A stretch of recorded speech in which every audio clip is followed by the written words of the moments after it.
Go. Okay, so my name is Natalie Carter, and these are my 5 learning centers for my math class. And I'm going to go ahead and describe each center one at a time. My first center is over here in the green, and I actually color categorized them because I think it's easier for the children to see. So I'm doing first grade, and I'm actually working on number sense. I went with the name 100 Hungry Ants in Making Sense of Numbers because 100 Hungry Ants is a great book to read, and it actually talks about the number 100, which is what we're going to be discussing today. And I think it's just a great piece to bring in literature into your classroom as well. So our first center is going to be our counting center, which is going to be in the green here. And I labeled it center number 1. Students are going to count by 100 using a fill-in number chart that has missing numbers. Here's my number chart. They'll actually just be worksheets. I just put it on a pretty green piece of paper so you can see it. There'll also be an answer sheet underneath for children that are having problems with identifying numbers 1 through 100. But it will be closed, but it will be here for them to use if needed. This is standard 1.0 and 1.1, count and read and write whole numbers 1 to 100. So that's center number 1. Center number 2, which is my orange center, it's going to be my estimation jar. Children are going to be able to estimate what's in the estimation jar. How many ants? I actually use Cocoa Puffs. You can use anything that you want.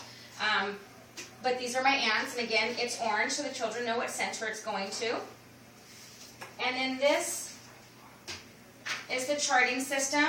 Now for first grade, I would use actually a larger chart, but this is going to give you an idea, and I'm going to actually put this on my website. This is going to give you an idea of what the big chart should look like. I actually grouped it from groups 1 through 6, as I'll break them up in 6 different groups. Children will come through, they'll write down their name, and then they'll actually write the number which they think is in the estimation jar. So that way they can estimate. It will be a group activity at the end. We will come back to the estimation jar and we will count them one at a time and to see who is the closest, which group got the closest number in the estimation jar. So that is center number 2.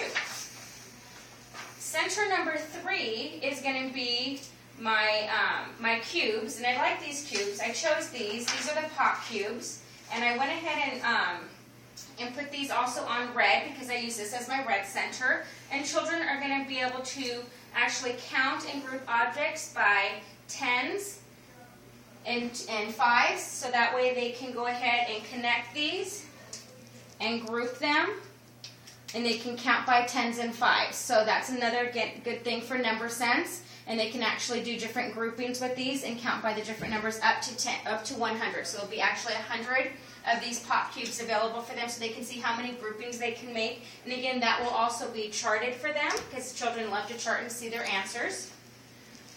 Number 4 is going to be our ant stamping. Ant stamping is just part of something that they're going to do, that they're going to actually create their own stamping pieces, and they're going to categorize it to where some students will stamp maybe 4 on a stamp, 5 on a stamp, 10 on a stamp. Some might even be able to go up to 20. We're going to see how many stamps each child can put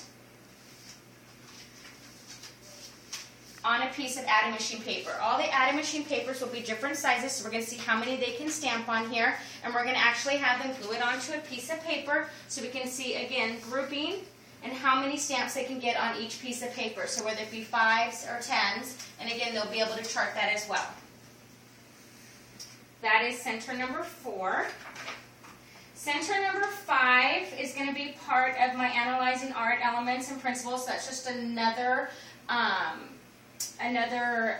content standard I'm going to be bringing in here, which will be art, and they'll be able to draw their own ant. And I actually put, which will be up for them, how to draw an ant. Very simple.